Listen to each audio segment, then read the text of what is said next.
देखिए आज हमको पढ़ना है आनुवांशिकता तथा जैव विकास। तो आज हम मुख्य रूप से आनुवांशिकता पर ही बात करेंगे। तो आनुवांशिकता शब्द का अर्थ होता है कोई भी गुण जो पीढ़ी दर पीढ़ी जाते हैं, कोई भी गुण जो पीढ़ी दर पीढ़ी जनक से संतति में जाते हैं उसको क्या बोला जाता है? आनुवांशिकता कहा जाता है।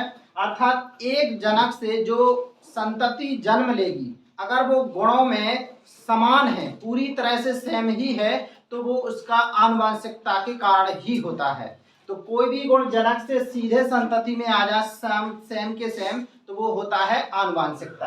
अब देखिए आनुवांशिकता पे सबसे पहले जो अध्ययन किया था वो ग्रेगर जॉन मेंडल ने किया हुआ था। ग्रेगर जॉन मेंडल का जन्म 1822 में हुआ था, ऑस्ट्रिया में हुआ था। ये यूरोप के अंदर पड़ता है और 1884 में ही उनकी मृत्यु बहुत ही अल्प काल में हो जाती है। इनकी जो प्रारंभिक शिक्षा है गिरजाघर में हुई थी, क्योंकि ये क्या थे? ईसाई थे, मूल रूप से अंग्रेज तो ईसाई थे। इस वजह से ये मतलब कहाँ पर? गिरजाघर में इनकी शिक्षा हुई थी। वहाँ पर क्या मटर के पौधे थे, तो वहाँ पर उन्होंने उन पर रिसर्च किया। कारण इसलिए था कि मटर के पौधे का रिसर्च करने का उनका कारण ये था कि मटर का पौधे का जो जीवन काल होता है बहुत छोटा होता है। एक वर्ष में आराम से उसका पूरा बोने से लेकर के फूल ये सब उगाते, तो कारण ये होता है कि बहुत कम समय में ये बहुत ज्यादा रिसर्च कर सकते थे। उन्होंने स्वयं परागण कराए बार बार में और उनके क्रॉस कराए, नए बीज उत्पन्न हुए, फिर उनको बोया, तो मतलब बहुत कम समय में उन्होंने ज्यादातर पीढ़ियों का अध्ययन कर लिया। इस वजह से उन्होंने मटर के पौधे को चुना था। अब देखिए ग्रेगर जॉन मेंडल ने इतना आनुवंशिकता के क्षेत्र में योगदान दिया, इसलिए आनुवंशिकी का जनक मेंडल को कहा जाता है। मेंडल ने 3 प्रकार के नियम दिए थे उन्होंने अपने इसके लिए। मेंडल है तो देखिए पहला जो इनका नियम है, इनका जो पहला नियम है प्रभाविता का नियम। पहला जो इनका नियम है प्रभाविता का नियम है।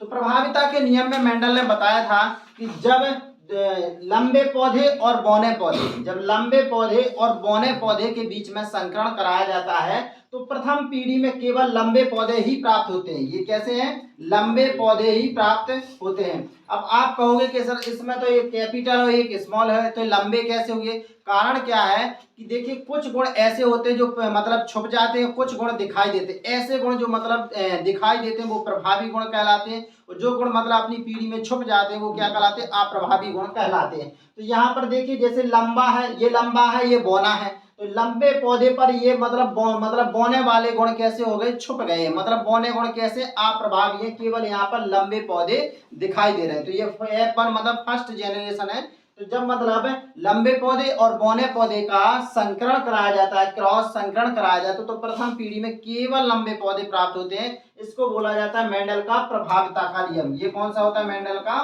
प्रभाविता का नियम होता है। अब देखिए दूसरा नियम जो है पृथक्करण का नियम। मेंडल का दूसरा नियम कौन सा है? पृथक्करण का नियम। पृथक्करण के नियम में देखिए क्या होता है, मेंडल ने कहा था कि जरूर कोई भी गुण एक साथ रहे।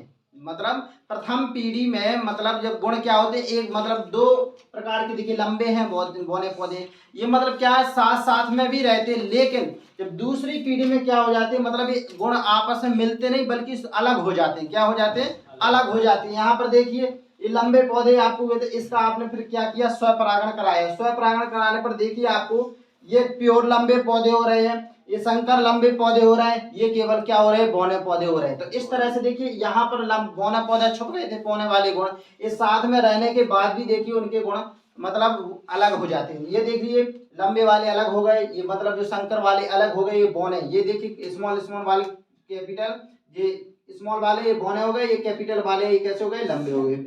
ये भी कैसे है? संकर लंबे पौधे हैं। इनका संकर का मतलब जिनमें मतलब दोनों के मतलब गुण आ जाते हैं वो क्या कहलाते हैं? संकर। कहीं बार भी संकर शब्द आ जाए तो उसका मतलब क्या होता है कि 2 मतलब प्लांट के गुण आ जाते हैं उसमें। तो ये क्या होता है, इसमें कितना अनुपात आ जाता है? 1:2:1। तो आपसे ऐसा भी प्रश्न पूछा जाता है कि किस मेंडल के नियम में जो इनके पौधों का अनुपात है 1:2 अनुपात आता है? तो आपको बता देना पृथक्करण का नियम। एक तीसरा नियम जो मेंडल ने दिया हुआ था वो था स्वतंत्र अपव्यूहन का नियम।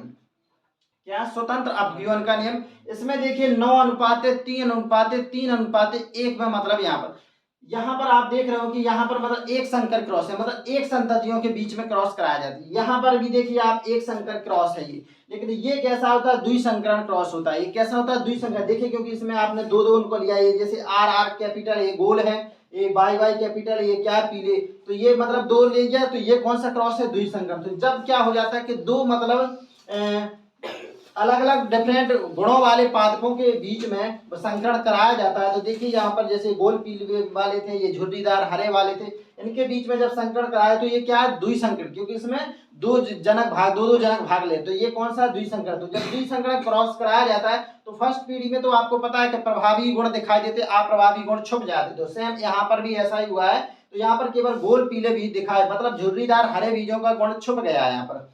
फिर देखिए क्या होता है कि जब इसका देखिए संकरण कराया जाए तो आपको वही लिख देना। देखिए कैपिटल आर कैपिटल आर और एक कैपिटल वाई और कैपिटल आर स्मॉल वाई और स्मॉल आर कैपिटल वाई और स्मॉल आर और स्मॉल वाई। जब आप इनको भरोगे तो यहाँ पर आपको क्लियर लक्षण कुछ नहीं करना, आपको इनमें से एक इसमें से ले लेना, कैपिटल आर ये वाई और वाई कैपिटल, इसी तरह से इसमें आपको ऐसे ले लेना है इनका। देखिए ये ले लिया और ये कैपिटल वाई स्मॉल वाई ले लिया। अगला आपको फिर ऐसे ले लेना है कैपिटल आर स्मॉल आर और कैपिटल वाई और फिर इसको ले लेना है इसी तरह से कैपिटल आर और ये क्या हो जाएगा, स्मॉल आर और ये कैपिटल वाई और स्मॉल वाई। यहाँ जगह नहीं है इस वजह से थोड़ा आप, तो यहाँ इसका ये दोनों को लिख दीजिए, फिर इन दोनों को लिख दीजिए, फिर इन दोनों को लिखिए, फिर इन दोनों, फिर इसी तरह से इसमें, फिर इसी तरह से इसमें, फिर इसी तरह से इनको, इस तरह से आपकी सीढ़ी बन जाए, 4 बन जाएगी। तो इस तरह से आपको 9 में मतलब अलग अलग 9 संकरण में दिखेंगे, फिर 3 आपको मतलब इसमें टेल में दिखेंगे, ये अलग अलग दिखेंगे और ये मतलब टोटल बोने वाले दिखेंगे। इस तरह से आपको 9:3:3:3:1 में आपको पूरे लक्षण दिखाई देंगे। तो इस तरह से आप देखते हैं कि ये मतलब क्या है, मेंडल के 3 नियम हो जाते हैं। एक पहला क्या है, प्रभाविता का नियम, दूसरा क्या है, पृथक्करण का नियम, तीसरा क्या है, स्वतंत्र अभिवहन का नियम। ठीक है, तो मेंडल ने 3 प्रकार के नियम दिए थे।